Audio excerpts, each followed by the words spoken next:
नमस्कार, स्वागत है आपका आईजीटीवी पर। मैं हूं अजय सितिया। सुशांत सिंह राजपूत की मौत के बाद कंगना रनावत ने ड्रग माफिया, फिल्म इंडस्ट्री और राजनीतिज्ञों के गठजोड़ का खुलासा करके सुशांत सिंह की हत्या किए जाने की आशंका जताई थी। मामला इतना तूल पकड़ा कि सुप्रीम कोर्ट में गया और सुप्रीम कोर्ट के रास्ते से सीबीआई के पास पहुंच गया। सीबीआई के बाद नारकोटिक्स जांच एजेंसी के पास पहुंच गया है और रिया चक्रवर्ती का सारा परिवार ड्रग रैकेट में फंसता दिखाई दे रहा है। रिया का भाई गिरफ्तार हो गया है और रिया कभी भी गिरफ्तार की जा सकती है। आने वाले दिनों में कई फिल्मी हस्तियों और राजनीतिज्ञों के भी फंसने की आसार पैदा हो गए हैं और यह हत्या का मामला अब नया रूप ले रहा है। पूरा ड्रग माफिया जो कई सालों से मुंबई में चल रहा था, फिल्म इंडस्ट्री में चल रहा था, उसके राज खुलने शुरू हो गए हैं। इस सारे घटनाक्रम से शिवसेना और खासकर शिवसेना के सांसद संजय राउत सबसे ज्यादा परेशान हैं। उन्होंने कंगना रनावत के खिलाफ अनाप शनाप बोलना शुरू कर दिया है और सारी मर्यादाएं तोड़कर यहां तक कह दिया कि वह छत्रपति शिवाजी महाराज का अपमान कर रही हैं। अगर अपने बाप की औलाद हैं तो मुंबई आकर दिखाएं। संजय राउत ने कंगना रनावत पर हरामखोर तक कह डाला। आप एक लड़की को अपने बाप की औलाद है तो मुंबई आकर दिखाएं, इस तरह की घटिया भाषा का इस्तेमाल करेंगे, हरामखोर कहेंगे और सांसद होकर के। तो क्या ये संसद की मर्यादा का ख्याल रखा गया है? सांसद ने क्या अपनी मर्यादा का ख्याल रखा है? क्या इसे देश की जनता बर्दाश्त करेगी? मुझे लगता है कि आने वाले समय में इसको लेकर के और शिवसेना के सांसदों की भाषा को लेकर के, शिवसेना के नेताओं की भाषा को लेकर के देश में एक बड़ी बहस होनी चाहिए। सारे देश में इस पर ऑलरेडी रोष व्याप्त है, खासकर उत्तर भारतीयों में, क्योंकि कंगना रनावत को बाहर का कहा जा रहा है। कंगना रनावत क्योंकि हिमाचल मूल की है, इसलिए हिमाचल सरकार ने केंद्र सरकार से उनकी सुरक्षा की दरखास्त की थी, जिस पर गृह मंत्री अमित शाह ने कंगना को हिमाचल से बाहर सारे देश में वाई कैटेगरी की सुरक्षा दे दी। वाई कैटेगरी की सुरक्षा मिलने के बाद कंगना रनावत ने जारी करके गृह मंत्री अमित शाह का आभार जताते हुए कहा कि अब किसी देशभक्त आवाज को कोई फांसीवादी कुचल नहीं सकेगा। इस सारे एपिसोड में कंगना रनावत एक देशभक्त के रूप में उभर कर सामने आई है और वह लगातार उन माफियाओं की पोल खोल रही है जो जिससे वो खुद गुजरी थी 2006-2008 के बीच में, और जिस प्रकार उनको एक नशीली दवाइयां देकर के उनको नशे का आदी तक बना दिया गया था, जिसका खुलासा वो पहले से कर चुकी है। तो एक देशभक्त के रूप में वो अपने आप को सामने रख रही हैं और हर बात के बाद, हर वीडियो के बाद वो जय मराठा और जय महाराष्ट्र और जय भारत भी कहती हैं। तो इस प्रकार एक नए रूप में फिल्म इंडस्ट्री को वो आगे बढ़ाने की कोशिश कर रही है। खैर, वाई कैटेगरी की सुरक्षा मिलने के बाद कंगना रनावत ने ट्वीट जारी करके गृह मंत्री का आभार तो प्रकट किया ही, लेकिन हैरानी वाली बात यह है कि राज्य सरकार को भी इसका स्वागत करना चाहिए था, लेकिन राज्य सरकार ने इसका स्वागत नहीं किया। महाराष्ट्र को खुद सुरक्षा प्रदान करनी चाहिए थी, क्योंकि जो सरकार का हिस्सा नहीं है, ऐसे सांसद अगर कोई धमकी दे रहे हैं किसी को, तो उस संबंध में उसकी सुरक्षा की जिम्मेदारी राज्य सरकार की आती है। राज्य सरकार को उनकी सुरक्षा की जिम्मेदारी लेनी चाहिए थी और बल्कि खुद कहना चाहिए था कि महाराष्ट्र सरकार उसको सुरक्षा देगी। लेकिन केंद्र सरकार ने जब उनकी वाइस कैटेगरी की सुरक्षा दी है तो महाराष्ट्र सरकार त्रिभला गई है। महाराष्ट्र के गृह मंत्री अनिल देशमुख ने कहा है कि केंद्र की ओर से कंगना को सुरक्षा देना दुर्भाग्यपूर्ण है।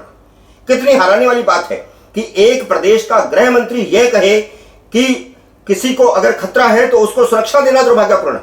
यह हैरानी वाली बात है और संजय राउत और देशमुख दोनों ही कंगना के खिलाफ हिंसा भड़काने वाले बयान दे रहे हैं, जिससे ऐसा लगता है कि 9 सितंबर को जब वह मुंबई पहुंचेगी तो उनके साथ शिव सैनिक मुंबई अड्डे पर ही बदसलूकी कर सकते हैं और शायद शिव सैनिकों को और दूसरे जो घटक दल हैं सरकार के, उनको, उनके कार्यकर्ताओं को उकसाया जा रहा है कंगना रनावत पर हमला बोले, और इस तरह की अब आशंका ज्यादा बढ़ गई।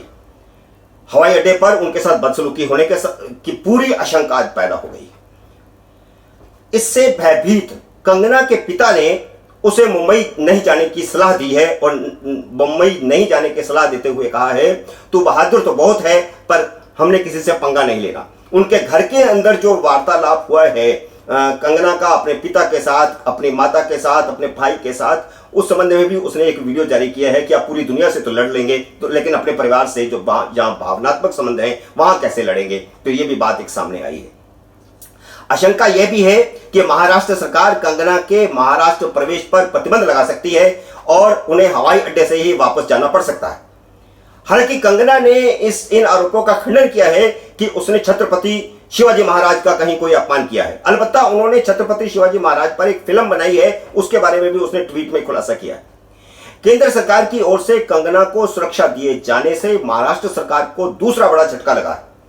शिवसेना इसे खुद पर केंद्र सरकार का हमला मान रही है, इसलिए उसने अपने नियंत्रण वाली मुंबई म्युनिसिपल कॉर्पोरेशन के 5 अधिकारियों को कंगना के दफ्तर मणिकर्णिका में भेज करके छापा मरवाया है और उसकी पूरी जो है दीवारों की और पूरे क्षेत्रफल की उसकी नापजोख करवाई है और यह कहा है कि जो अवैध निर्माण वहां पर किया गया है उसको तोड़ दिया जाएगा। हालांकि इस संबंध में वहां पर ऑफिसरों को धमकी दी गई है। कंगना रनौत ने एक ट्वीट जारी करके कहा है कि उनके दफ्तर पर जो है छापा बोला गया है, धावा बोला गया है और बिना किसी नोटिस के वहां पर अधिकारी गए हैं।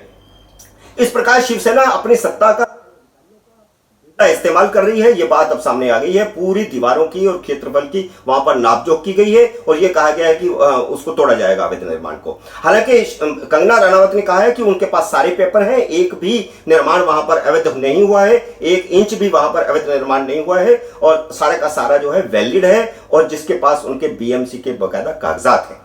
लेकिन हैरानी वाली बात है यह है कि कंगना रनौत ने जो दूसरा खुलासा किया है वह बहुत ही हैरान कर देने वाला है कि उन्होंने कहा है कि वहां पहुंचे बीएमसी के अधिकारियों ने उनके पड़ोसियों तक को धमकाया है। कंगना रनौत को कैसा लगता है कि सारे कागजात उनके पास होने के बाद, सब कुछ होने के बावजूद बीएमसी से शिवसेना उनकी इमारत को तोड़वा सकती है और उसे आशंका है कि ताकत के बल पर उनका वह सपना जो उन्होंने 15 साल की कड़ी मेहनत के बाद बनाया है, या जो दफ्तर 15 साल की कड़ी मेहनत के बाद उन्होंने जो पैसा इकट्ठा करके बनाया है, उस सपने को शिवसेना तोड़ देगी, ऐसी उनको आशंका है। अब बड़ा सवाल यह है कि क्या केंद्र सरकार कंगना के जान माल की सुरक्षा कर पाएगी? जान की सुरक्षा के लिए तो केंद्र ने 22 श्रेणी की सुरक्षा दे दी है। हालांकि शिव सैनिकों के पुराने इतिहास को देखते हुए यह कहना भी ठीक नहीं होगा कि केंद्र की वायु सुरक्षा भी पर्याप्त होगी। लेकिन अगर शिवसेना के नियंत्रण वाली बीएमसी सत्ता के बल पर कंगना की करोड़ों रुपए की बिल्डिंग मणिकर्णिका को तोड़ देती है या उसका कुछ हिस्सा ही तोड़ देती है, तो भविष्य में कौन ड्रग माफिया और फिल्म इंडस्ट्री और राजनीतिज्ञों के साथ गठजोड़ को उजागर करने की हिम्मत कर पाएगा? यह देखना होगा कि क्या केंद्र सरकार उनको सुरक्षा देगी जो इस ड्रग माफिया को उजागर कर रही है, जो राजनीतिज्ञों के, फिल्म इंडस्ट्री के और राजनीतिज्ञों के पूरे गठजोड़ को जो कई दशक से चलता आ रहा है, उसको तोड़ने का अब समय है। क्या केंद्र सरकार उसको तोड़ पाएगी या शिवसेना अपनी ही चलाएगी और इस पूरे गठजोड़ को बचा लेगी? यह देखना होगा अभी बाकी।